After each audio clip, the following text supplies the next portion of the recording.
Itu motor, motor.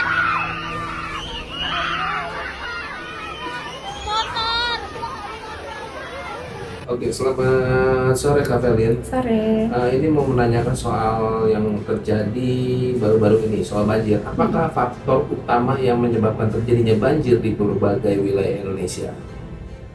Faktor utama yang menyebabkan banjir di berbagai wilayah Indonesia adalah iklim. Iklim yang memang saat ini kita sedang menghadapi berbagai macam polemik.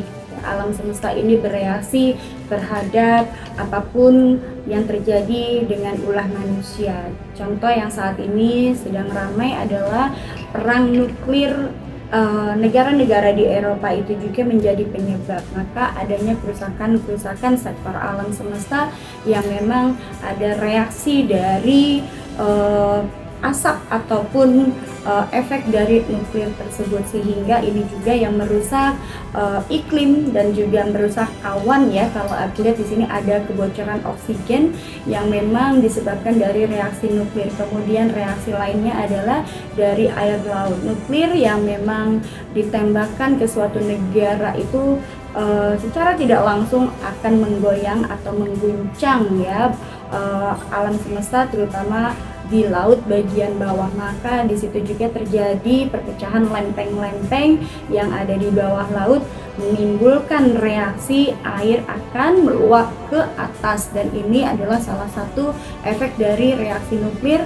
Walaupun negara kita tidak sedang berperang, tapi nuklir yang ditembakkan secara kencang ini juga memiliki kekuatan yang sangat cepat. Itu juga reaksinya juga sangat kencang ya, tekanannya juga sangat kencang dan luar biasa, sehingga ketika ditembakkan dan juga memberikan reaksi ledakan, bukan hanya ledakan tapi hantaman itu juga yang menghantam dasar laut ya, dasar lempeng bawah lautan, sehingga menimbulkan reaksi adanya air laut meluap tinggi. Kemudian juga terjadi yang namanya proses alam, yaitu penyubliman. Kemudian ini akan menembakkan ke langit, kemudian turunlah hujan, sehingga awan pun sekarang kita sedang mengalami fase di mana iklim ini sering banyak curah hujan ya. Ini bukan tentang kemarau basah yang seperti dibilang oleh orang-orang, tapi ini lebih kepada memang reaksi dari nuklir itu menyebabkan adanya perpindahan transisi cuaca di Indonesia dari kering menjadi iklim hujan. Nah, bagaimana dampak banjir terhadap kehidupan sosial dan ekonomi masyarakat di daerah terdampak? Tentunya dampak banjir ini juga melumpuhkan perekonomian masyarakat sekitar, terutama daerah-daerah yang terkena dampak banjir. Namun masyarakat sekarang juga dengan adanya banjir juga bergotong royong untuk bisa saling memberikan support satu sama lain ya. Dan terutama dengan adanya banjir ini juga terciptalah suatu budaya yang dulu sempat kita tinggalkan, terutama bagi masyarakat modern, yaitu budaya gotong royong ya. Dengan adanya banjir ini juga satu posisi positifnya adalah masyarakat sudah bisa ataupun sudah menjalin atau membangunkan budaya yang hilang, yaitu budaya gotong royong. Apa peran pemerintah dan masyarakat dalam upaya pencegahan serta penanggulangan banjir di Indonesia?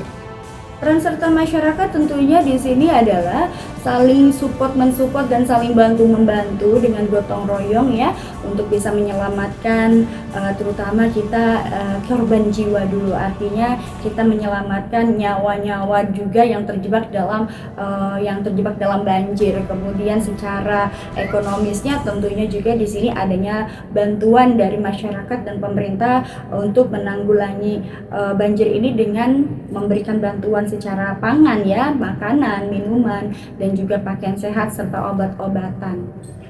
Nah, bagaimana pengaruh perubahan iklim terhadap frekuensi dan intensitas banjir di Indonesia? Yang perlu diwaspadai adalah iklim ini akan terus berlangsung sampai dengan beberapa tahun ke depan. Kenapa? Karena memang ini adalah suatu pola ya, kalau aku bilang ini adalah pola pergantian alam semesta. Seperti aku bilang, kita sedang menghadapi dan menuju kepada yang namanya kiamat kecil ya. Maka di sini lebih waspada dan hati-hati, dan kita tidak pernah tahu pergantian iklim ini masih akan terus berlangsung sampai dengan 10 tahun ke depan, yang menandakan memang akan adanya kiamat ya. Kiamat di sini bukan berarti kita ini, bumi ini akan langsung ya hancur, tidak, tapi ini adalah akibat atau tanda-tanda akan adanya kehancuran dunia yang dimulai nanti dengan persiapan dari Perang Dunia Ketiga yang akan melanda di dunia, di bagian Eropa ya, Eropa, dan juga yang ditakutkan ketika Perang Dunia ini sudah menjalar ya sampai ke Asia, kita juga perlu diwaspadai, dan kita akan lebih mengalami fase di mana kita akan banyak ketakutannya. Bahkan kalau aku lihat di sini juga kita sedang mengalami ya beberapa aspek dari alam semesta yang rusak, dan juga terutama cuaca yang sering banyak menebarkan penyakit. Ini adalah juga efek reaksi dari adanya bahan-bahan ya dari peledak nuklir tersebut, juga membawa reaksi kepada kesehatan manusia dan juga masyarakat.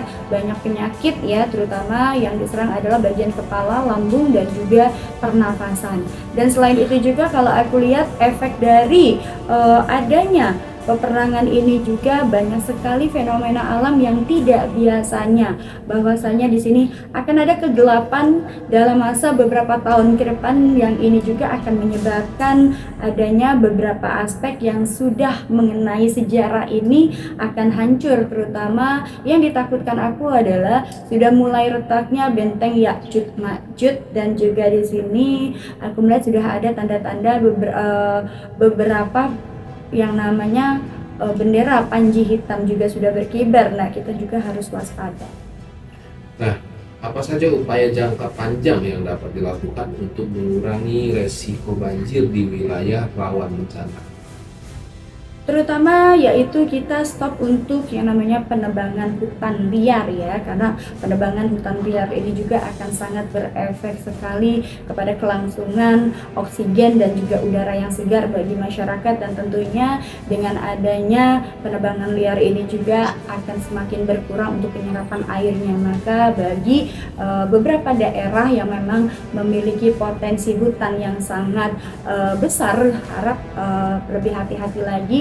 Jangan hanya karena mengenai uang atau rupiah kalian memotong ataupun adanya penebangan liar. Ini akan sangat berefek sekali, terutama bagi pebisnis. Orang-orang pebisnis ini kadang-kadang tidak melihatnya kelangsungan alam semesta, dan dia tidak akan mau melihat efek dari adanya penebangan liar ataupun sebagian wilayah hutan Indonesia yang dijadikan objek wisata atau perumahan. Ini juga sangat berdampak. Semakin padatnya perumahan yang dibangun, semakin juga kita akan merasakan yang namanya ya, ini akan menenggelamkan suatu daerah atau negara.